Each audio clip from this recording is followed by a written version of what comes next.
You win again, extraterrestrial beast. Games are just a fun way to waste time, right? Not necessarily. Playing games could lead to new ways to combat modern threats. That's what we're looking at today in NATO Science.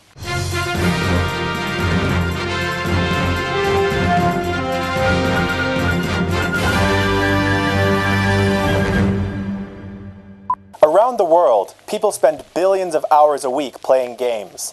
But what if, rather than playing games aimlessly, we could divert this time and effort into solving security problems? Our scientist in Ankara has more.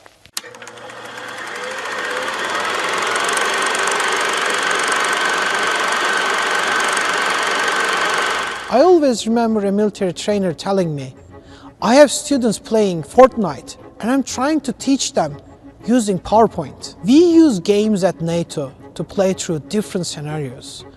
In the future, threats could come from all sides.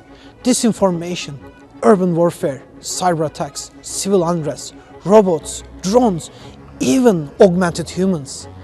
Using games helps us imagine these scenarios. The game is on, but how does it work? We give our teams a problem and assign them different roles. Red team are hostile forces, green are the legitimate government, blue is NATO, yellow might be other non-governmental factors like aid workers or displaced people. Imagine a megacity of 10 million people divided into zones based on ethnicity. A hostile country uses those divisions as an excuse to capture the city's port, which is a lifeline to the citizens. But the hostile country doesn't use regular troops. They use unmarked paramilitary forces. Whatever methods NATO might use to stabilize that crisis, cyber, information, or kinetic, will have consequences for the population.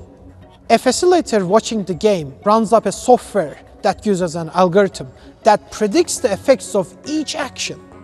A riot, 1 point up the crisis meter. An epidemic, another point. If the crisis meter runs too high, NATO loses. The game is designed not to be won, but rather to manage the crisis and restore stability, which is one of the NATO's core tasks. But the game isn't the interesting part. It is the people who are playing. Where the science comes in is that we observe cognitive reactions. Although NATO is a consensus-based organization, we want argument. It is what we call matrix gaming.